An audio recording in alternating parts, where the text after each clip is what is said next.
నమస్తే, welcome to Andhraprabha.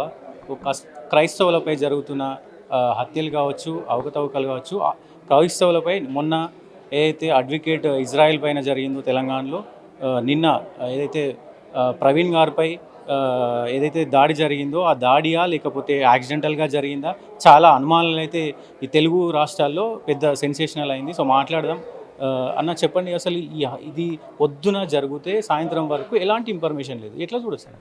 నేను ఏమంటానంటే, ఏదన్నా విషయం జరిగినప్పుడు ఈ రాష్ట్రంలో తెలంగాణలో ఆంధ్రలో కానీ ఇమ్మీడియట్గా 100 కొడితే పోలీసు వాళ్ళు వస్తారు. అక్కడ దర్యాప్తు జరుగుతారు, పోలీసు అక్కడ సీన్ ఆఫ్ అఫెన్స్ దగ్గర పోలీసులు వస్తారు, దాని మీద ఎఫ్ఐఆర్ చేస్తారు. కానీ ఆ సంఘటన జరిగిన తర్వాత ఉదయం నుంచి రాత్రి 8:30 వరకు కూడా కనీసం ఎఫ్ఐఆర్ చేయలేదు. ఎందుకంటే మాకు వచ్చిన డౌట్ల ప్రకారం, అక్కడ చెప్పిన దాని ప్రకారం, అక్కడ ఆల్రెడీ అక్కడ అశోక్ కుమార్ గారు మాట్లాడారు, కేపాల్ గారు మాట్లాడారు, అక్కడ జాన్ వెస్లీ గారు మాట్లాడారు, అక్కడ ఉన్నటువంటి అందరు నాయకులు కూడా చాలా పెద్ద ఎత్తున 10 నుంచి 10,000 15,000 మంది గుమిగూడినరు. అట్లాంటి సంఘటన జరుగుతున్నప్పుడు మీరు కనీసం ఎఫ్ఐఆర్ తీసుకోకుండా ఎఫ్ఐఆర్ ఎట్లా సుమోటోకు ఎట్లా ఎఫ్ఐఆర్ తీసుకోరు? మీరు వాళ్ళు ఆల్రెడీ విషయం తెలిసినప్పుడు వారి కుటుంబ సభ్యులు కానీ, వాళ్ళ భార్య కానీ, వాళ్ళ అమ్మ కానీ, వాళ్ళ నాన్న కానీ ఆటోమేటిక్గా కింద పడిపోతారు. ఎందుకంటే వినర్ కూడా విన్నర్ కాబట్టి వాళ్ళకి ఆ ధైర్యం ఉండదు, మానసికంగా సరిగా ఉండరు. వాళ్ళు వస్తేనే కంప్లైంట్ తీసుకుంటామనేది నేనైతే ఎక్కడ చూడలేదు. మీరు ఆల్రెడీ జరిగిన దాని ప్రకారం సుమోటోగా తీసుకోవాలి, తర్వాత సంతకాలు పెడతారా ఏదైనా ఫార్మాలిటీస్ అని తర్వాత కనీసం మా సీన్ ఆఫ్ ఎఫెన్స్ జరిగి అక్కడ క్లూస్ టీమ్ కానీ అక్కడ జరగాల్సినటువంటి ఫార్మాలిటీస్ కానీ ఏది కూడా జరగకుండా ఒక అనాథ తిరిగా శవాన్ని పడేసినారు. అది మాకు సంబంధం లేదన్న విధంగా ప్రవర్తిస్తూ ఉన్నాం. మేము అడుగుతా ఉన్నాం, ఇట్లా జరుగుతానికి దీని వెనుక ఉన్నది ఎవరు? మీరు అక్కడ ఉన్నటువంటి ముఖ్యమంత్రి కానీ, అక్కడ ఉన్నటువంటి ఉప ముఖ్యమంత్రి కానీ మాటలు మాట్లాడతారు, పెద్దగా మాట్లాడతారు. మీరు ఎవరి సంతోషం కోసం చేస్తాను, ఎవరి కోసం అట్లాంటి క్రైస్తవుల మీద దాడి జరుగుతారు, క్రైస్తవుల హత్యలు జరుగుతాము. మేము ఖచ్చితంగా అక్కడ జరిగినట్టు పరిస్థితి చూస్తే అది హత్యనే ముమ్మాటికి. ఎందుకోసం అంటే ఆయన ప్యాంటుకు చిన్నది చినిగిపోలే, షర్టుకు చినిగిపోలే, కనీసం ఒక చిన్న స్క్రాచ్ కాలే బండికి. కానీ ఆయన లెఫ్ట్ చిన్ను మీద మొత్తం నుజ్జు అయిపోయింది. ఆయన అద్దాలు తీసి మంచిగా మడత పెట్టి మాస్క్ మీద పెట్టున్నాయి, ఆయన హెల్మెట్ తీసి పక్కన పడి ఉన్నాయి. కానీ ఆ పెట్రోల్ ట్యాంక్ మీద మాత్రం మొత్తం రక్తం పడిపోయి ఉన్నది. పోలీసులు ఎఫ్ఐఆర్లో కూడా వాళ్ళు పర్టికులర్గా చెప్తుంది ఏంటంటే ఇది యాక్సిడెంటల్ అనే చెప్తున్నారు. నేను ఏమంటున్నా, వాళ్ళకు అవసరానుగుణంగా ఎఫ్ఐఆర్ని క్రియేట్ చేస్తారు. మేము జరుగుతూ ఉంది పరిస్థితుల్లో మేము ఒక్కరు అబద్ధం చెప్తారు, ఇద్దరు అబద్ధం చెప్తారు, 1000 మంది 10,000 మంది అయితే అబద్ధం చెప్పారుగా. అక్కడ ఉన్న పరిస్థితి మాత్రం అట్లాగా లేదు. మీరు కావాలని ఎవరి కోసం పనిచేస్తున్నారు? మేము అడిగేది అదే. మీరు పోస్ట్ మార్టం మీ అధికారం మీ చేతిలో ఉంది, డాక్టర్లు మీ చేతిలో ఉండరు. మీరు పోస్ట్ మార్టం రిపోర్ట్ ఎట్లా అంటే అట్లా ఇవ్వచ్చు. నీ తిమ్మిని మమ్మీ చేయొచ్చు, మమ్మీని తిమ్మి చేయొచ్చు. మీరు అనుకున్న విధంగా పోస్ట్ మార్టం రిపించే అధికారం మీ చేతిలో ఉంది. హోంమంత్రి మీ చేతిలో వ్యక్తే, డాక్టర్లు మీ చేతిలో వ్యక్తే, ఎఫ్ఎస్ఎల్ రిపోర్ట్ ఎట్లా అంటే అట్లా చేయొచ్చు. కానీ అక్కడ జరిగిన పరిస్థితి మాత్రం దానికి సంబంధించి అది ఎట్లా కూడా కనెక్టివిటీ కనిపిస్తలేదు. అక్కడ ఆయన ఏ విధంగా ఏం యాక్సిడెంట్ అయితే ఒక ఆటోకో గుద్దుతాడు, ఒక బస్కో గుద్దుతాడు, లేదంటే ఒక లారీ కన్నా గుద్దుకుంటాడు, లేదంటే ఒక గోడ గుద్దుకున్న చచ్చిపోతాడు. కానీ అటువంటి ఆనవాళ్ళు అక్కడ లేవు కదా. మేము అడుగుతున్నది అది. అక్కడ అటువంటి ఆనవాళ్ళు యాక్సిడెంట్ జరిగిన విధంగా ఎటువంటి ఆనవాళ్ళు లేవు. కానీ ఓన్లీ అక్కడ చంపి పడేసిపోయినది. ఎందుకోసం అంటే ఆయన నెల రోజుల క్రితం నాకు థ్రెట్ ఉందని పోయి కంప్లైంట్ చేస్తూ ఉంటాడు. ఆయన బాహాటంగా చెప్పిండు, నా మీద థ్రెట్ ఉంది, నన్ను ఇబ్బంది పెడతా ఉన్నారు. కనీసం ఎక్కడ కూడా పోలీస్ కంప్లైంట్ కూడా తీసుకోలేదు. ఆయన మీద దాడి చేయాల్సిన అవసరం వేరే వాళ్ళకి ఏమవుతుంది? ఆయన మీద దాడి చేయాలంటే ఆయన ఒక ప్రసంగికుడు అండి. ఆయన ఏ విషయం మీద డిబేట్కి వచ్చినా మీరు చూస్తూ ఉన్నారు. ఇవాళ యూట్యూబ్లలో అవతల నేను ఏ మతం వాళ్ళని తీసుకోవట్లేను, అవతల మతం వాళ్ళు ఇష్టం వచ్చినట్టు క్రైస్తవ మతం మీద నిప్పులు పోసుకుంటాను, క్రైస్తవ మతం మీద. నిన్న ఒకరు మాట్లాడుతూ ఉంటారు, ఆయన తాగి బండి నడిపింటారు. అసలు ఆయన అటువంటి వ్యక్తిన? అసలు కనీసం చనిపోయిన వ్యక్తి మీద కనీసం జాలి లేకున్నటువంటి మాటలు మాట్లాడుతూ ఉంటారు. ఆయన డిబేట్లో కూర్చుంటే అవతల వ్యక్తులను చీల్చి చెండాడతారు. వాళ్ళు విషయం మీద అవగాహన లేకుండా, విషయంతో కొట్లాడే ధైర్యం లేకుండా, ఆ కోపం ఆవేశాలు ఆయన మీద పెట్టుకొని ఇట్లాంటి వాడు ఉండొద్దు, ఇట్లాంటి వానికి ఒక్కసారి శిక్ష జరిగితే ఇంకా మిగతా క్రైస్తవ నాయకులు పాస్టర్లు భయపడతారు, ఇట్లాంటి భయభ్రాంతులు క్రియేట్ చేయాలనే ఆలోచనతోనే ఆయన మీద జరిగింది. కానీ మేము అందరం అనుకుంటాం, ఎందుకంటే ఏ విషయం మీద వాగ్వాదం చిన్న సంఘటనలు ఇలా చంపేస్తూ ఉంటారు. చిన్న సంఘటనలు ఆవేశం పోయొచ్చు. మీరు చాలా విషయాలు జరుగుతూ ఉన్నాయి. చిన్న 100 రూపాయల కోసం 50,000 లక్ష రూపాయల కోసం కూడా మాటలు జరిగేటువంటి రోజులు. ఇవాళ ఆయన ఇలా ఒక సమాజం కోసం కొట్లాడుతున్నారు. క్రైస్తవ సమాజాన్ని మీద వెనకేసుకొని కొట్లాడుతూ ఉండే అవతల వ్యక్తులతో వాళ్ళు తట్టుకునే శక్తి లేదు. వాళ్ళు మాట్లాడే అన్ని అబద్ధాలు అవి నిరూపిస్తూ ఉన్నాడు టీవీల ముందు, డిబేట్ల ముందు. అవన్నీ కూడా తట్టుకోలేకుండా ఎవరో ఖచ్చితంగా ఇది కావాలని చేసిన శక్తే. మినిస్టర్ కూడా మైనారిటీ ఉన్నారు కదా. నేనేమంటున్నా, హోమ్ మినిస్టర్ మైనారిటీ అయితే ముఖ్యమంత్రి ఎవరు? డిప్యూటీ సీఎం ఎవరు? ఇలా ముఖ్యమంత్రి ఎవరి కోసం పనిచేస్తూ ఉండు? బీజేపీ కోసం పనిచేస్తూ ఉంటాడు. డిప్యూటీ సీఎం ఎవరి కోసం పనిచేస్తూ ఉంటాడు? డిప్యూటీ సీఎం ఒకసారి భారత రాజ్యాంగం చెప్తాడు, ఒకసారి స్టాలిన్ అంటాడు, ఒకసారి లెనిన్ అంటాడు, ఒకసారి మదర్ తెరీసా అంటాడు, ఒకసారి సనాతన ధర్మం అంటాడు. ఆయన ఎవరి కోసం పనిచేస్తుండో ఆయనకు తెలియదు. ఆయన మీటింగ్లో కూర్చొని శిగమెత్తుతాడు. ఆయన ఎవరి కోసం పనిచేస్తూ ఉన్నాడు? ఆయన ఎవరి కోసం ఆంధ్రప్రదేశ్లో రాజకీయ అలజడి చేస్తానికి ఇది జరిగినటువంటి ఒక కారణం ఖచ్చితంగా ఆంధ్రప్రదేశ్లో ఎవరో కావాలని చేస్తున్నటువంటిది. ఎందుకంటే క్రైస్తవులు అంటే వాళ్ళు ఏమి అడగలేరు, వాళ్ళకి ఎవరు వాళ్ళ రాజకీయ నేపథ్యం లేదు, వాళ్ళని చంపి పడేసి ఎవరు దిక్కు లేదు అని అంటారు. కానీ అట్లా లేదు. ఇవాళ తెలంగాణలో 25 లక్షల మంది, ఆంధ్రలో ఇంతకంటే ఎక్కువ ఉన్నారు. ఇవాళ ఎస్సీలు, దళిత క్రైస్తవులు, ఇవాళ ఎస్సీల 19% ఉంటే అందులో మెజారిటీ క్రైస్తవుల భాగం ఉంటారు. కాబట్టి ఖచ్చితంగా మేము అవకాశం వచ్చినప్పుడు చూపిస్తాం. ఇవాళ రాజకీయ లబ్ధి కోసం రాజకీయంగా క్రైస్తవులు వాడుకోవాలని ఇది హత్య చేసి కూడా యాక్సిడెంట్గా చూపిస్తూ ఉన్నారు. ఇజ్రాయెల్ అడ్వకేట్ గారిని హత్యపై ఏం చెప్తారు? నేను ఏమంటున్నా అంటే, ఒక అడ్వకేటు ఆయన ఎస్సీ ఎస్టీలకు చాలా మంది ఫీజు తీసుకోకుండా అడ్వకేట్ వృత్తి చేస్తూ ఉంటాడు. అలాంటి వ్యక్తి ఒక న్యాయం కోసం, అక్కడ జరిగిన సంఘటనలకు నేను పోట్లేను, ఎందుకంటే అలాంటి మాట్లాడుకోవటం బాగుండదు. ఒక వ్యక్తి కోసం న్యాయం కోసం కొట్లాడుతున్నప్పుడు ఆ న్యాయం కోసం కొట్లాడే అడ్వకేట్ని చంపేంత ధైర్యం ఇవాళ తెలంగాణ రాష్ట్రం వచ్చిందంటే నేను ఏమడుగుతున్నా, ఇలా కమాండ్ కంట్రోల్ ఉన్నది. ఆ కమాండ్ కంట్రోల్కు రాష్ట్రంలో ఉన్న సీసీ కెమెరాలన్నీ కనెక్ట్ అయి ఉంటాయి. ఇలా అక్కడ కూర్చోవాలి, ఎవరు కూర్చోవాలి? అక్కడ సంబంధించిన అధికారులు కూర్చొని దానికి దర్యాప్తు జరుపుతానికి కూర్చోవాలి. కానీ ఇలా ఏం జరుగుతోంది ఈ రాష్ట్రంలో? ముఖ్యమంత్రి గారు రాజకీయ వేదికలకు కమాండ్ కంట్రోల్ సెంటర్ వాడుతూ ఉన్నాడు. ఇలాంటి సంఘటనలు జరిగినప్పుడు అలాంటి కమాండ్ కంట్రోల్ సెంటర్లు ఉపయోగించుకొని ఇమ్మీడియట్గా పట్టుకోవాలి. అంటే లొంగిపోయిన వ్యక్తి ఇలాంటి సంఘటనలు జరగకుండా ఉండాలంటే ఇంతకుముందు గత ప్రభుత్వంలో చూడొచ్చు, ఎక్కడికెక్కడ సీసీ కెమెరాలు ఉన్నాయి. ఎవరో చైన్ స్నాచర్లు భయపడ్డారు, ఎలాంటి మర్డర్ చేయాలంటే భయపడ్డారు. కానీ వీళ్ళందరూ కూడా బయటకు వచ్చిండ్రు. నిన్న ఎంఎంటీఎస్ ట్రైన్లో కూడా ఒక ఘటన జరిగింది. నేను అదే చెప్పబోతాను. షీ టీమ్స్ ఎటుపోయినాయి? షీ టీమ్స్ అసలు జాడ లేకుండా పోయినాయి. ఎంఎంటీఎస్ ఘటనలో అసలు ట్రైన్లో అంతమంది ఉన్నప్పుడు వాడు బయట నుంచి వచ్చి చేస్తున్నారు అంటే షీ టీమ్స్ ఎటుపోయినాయి? ఇలా ఇప్పుడు ల్యాండ్ ఆర్డర్ ఎవరి కంట్రోల్ ఉన్నది? ఇలా ముఖ్యమంత్రి, ఇలా హోంమంత్రి ఎవరు? ఇక్కడ హోంమంత్రి ఆయనే, విద్యాశాఖ మంత్రి ఆయనే, 6 శాఖలకు మంత్రులు ఆయన. ఇలా పనిచేస్తానికైనా టైం ఎక్కడిది? ఒక మంత్రి 12 గంటలు పనిచేస్తేనే సరిపోదు. ఇలా 6 శాఖలు ఎట్లా చేయగలుగుతాడు? 6 శాఖలు దగ్గర పెట్టుకున్నాడు.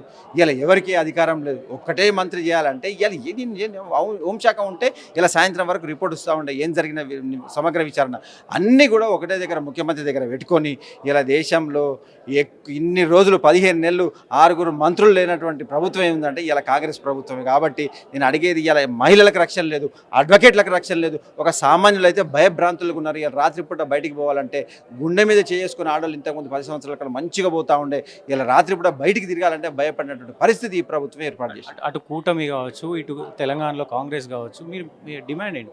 ఇలా తెలంగాణలో కాంగ్రెస్ కావచ్చు, అక్కడ కూటమి, ఇవన్నీ కూడా బీజేపీ ఎజెండానే. ఈయన పార్టీ కాంగ్రెస్ పార్టీ ఎజెండా మాత్రం బీజేపీ ఎజెండా. అక్కడైతే డైరెక్ట్గా బీజేపీ ఎజెండా. మేము అనేది ఏంటంటే, మీరు ఏ ఎజెండానైనా కానివ్వండి, ఈ రాష్ట్రంలో మాకు భారత రాజ్యాంగం ఇచ్చిన దాని ప్రకారం మేము బతుకుతానికి, మేము జీవిస్తానికి మాకు హక్కు ఉంది. మాకు ఏదైతే చట్టాలు ఉన్నాయో ఆ చట్టాలను ఖచ్చితంగా ఉపయోగించుకుంటాం. మాకు రక్షణ కావాలి. ఇక్కడ ఏ సంఘటన జరిగినా, ఆంధ్రప్రదేశ్లో సంఘటన జరిగినా మా క్రైస్తవులు ధైర్యంగా గుండె మీద చేసుకొని ప్రశాంతంగా జీవిస్తానికి భారత రాజ్యాంగం ఇచ్చిన చట్టం మేము వాడుకొని మేము ప్రశాంతంగా ఉండాలి. ఈ రాష్ట్రంలో అభివృద్ధిలో మా భాగస్వామ్యం ఖచ్చితంగా ఉంది. క్రైస్తవులు మీరు విద్య, వైద్య అన్ని విషయాల్లో వాళ్ళే ముందుంటారు. సమాజ సేవలో ముందు ఎవరంటే క్రైస్తవులు ఉంటారు. వాళ్ళను వాడుకోవడానికి మాత్రమే ఉపయోగించుకుంటారు తప్ప వాళ్ళను రాజకీయ భాగస్వామ్యం చేయకుండా వాళ్ళని ఎంతసేపు వాడుకోవటం మాత్రమే, వాళ్ళని ఓట్ల కోసం మాత్రమే ఉపయోగించుకుంటారు తప్ప మా బాగోగులుగా మా రాజకీయ భాగస్వామ్యం లేకుండా ఈ ప్రభుత్వాలు చేస్తున్నాయి. కాబట్టి ఖచ్చితంగా రాబోయే రోజుల్లో మేము అందరూ కూడా అవగాహన కల్పిస్తాం. మనం మోసపోదు. ఒకసారి మోసపోయిన మళ్ళీ ఇలా మాకు ఉన్నంత ఇంతకుముందు ఏదైతే భారత రాజ్యాంగం ఇచ్చినటువంటి పదవులు, ఎమ్మెల్యే పదవిని తీసేసిండ్రు, ఎంపీ పదవిని తీసేసిండు.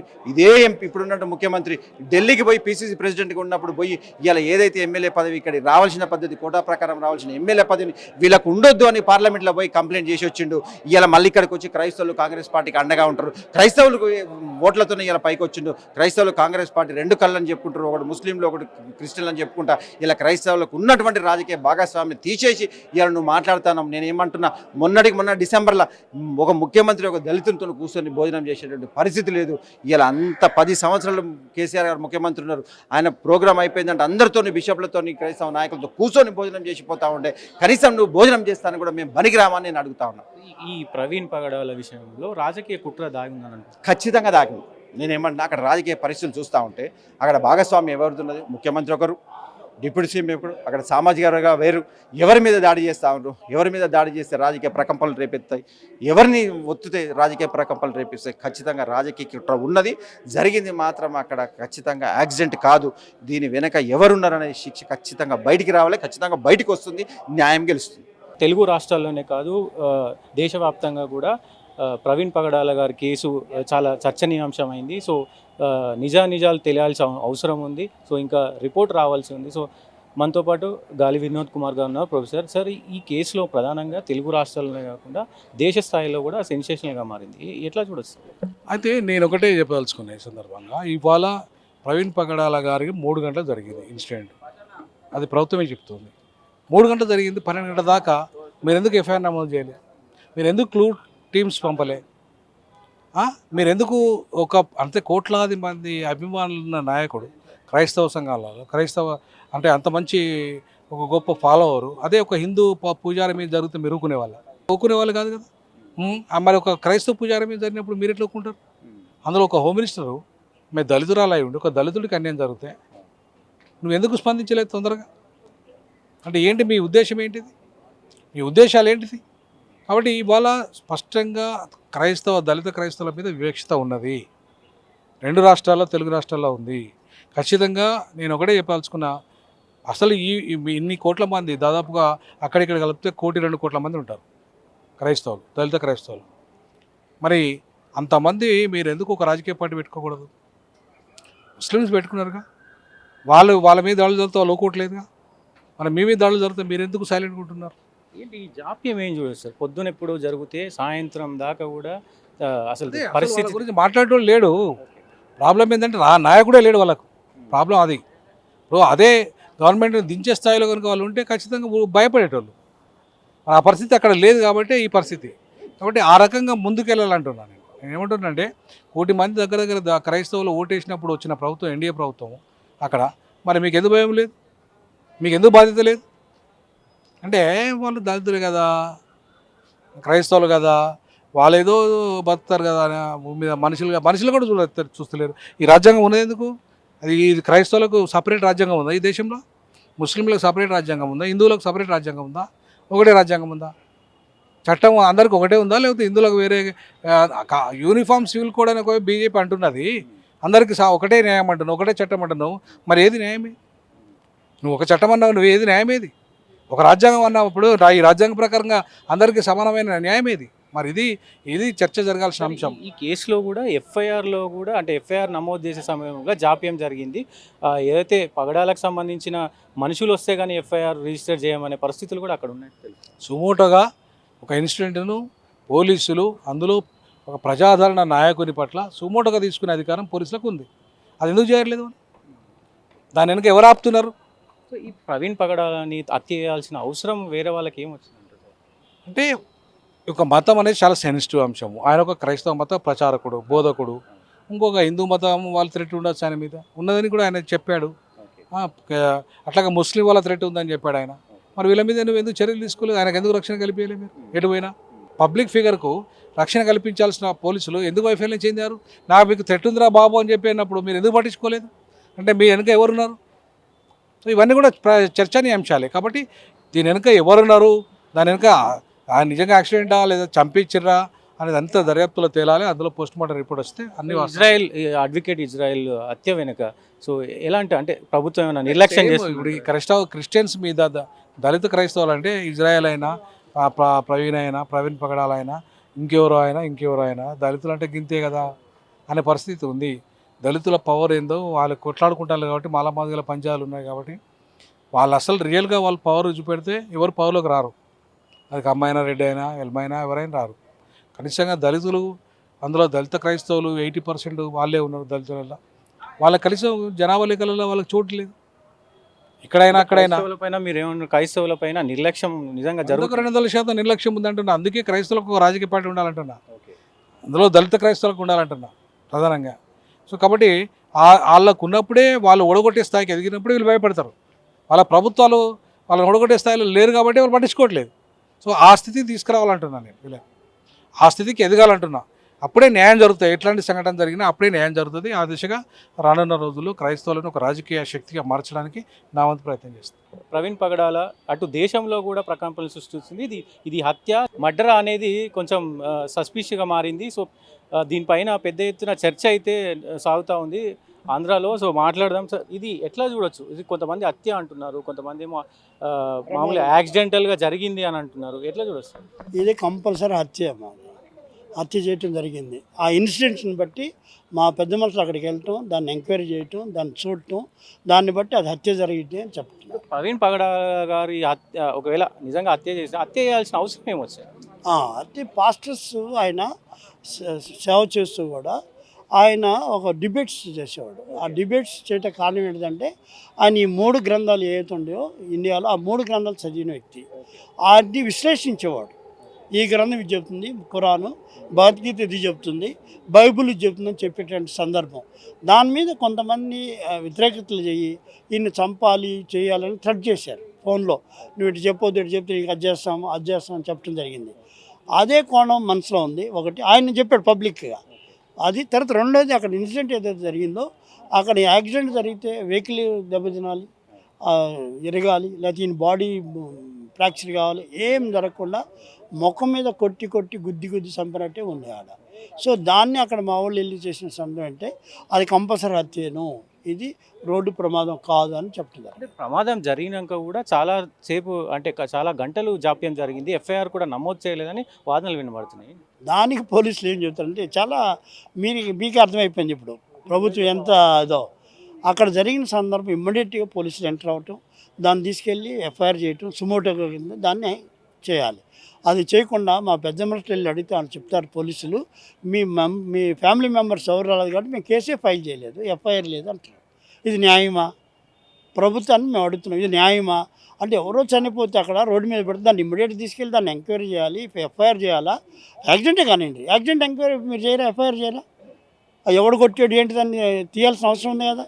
మీరు అది ఏం చేయకుండా ఫ్యామిలీ మెంబర్స్ రాలేదు అందుకే మేము చేయలేదని ఈవినింగ్ 8:30 to 9:30 దాకా చేయలేదు.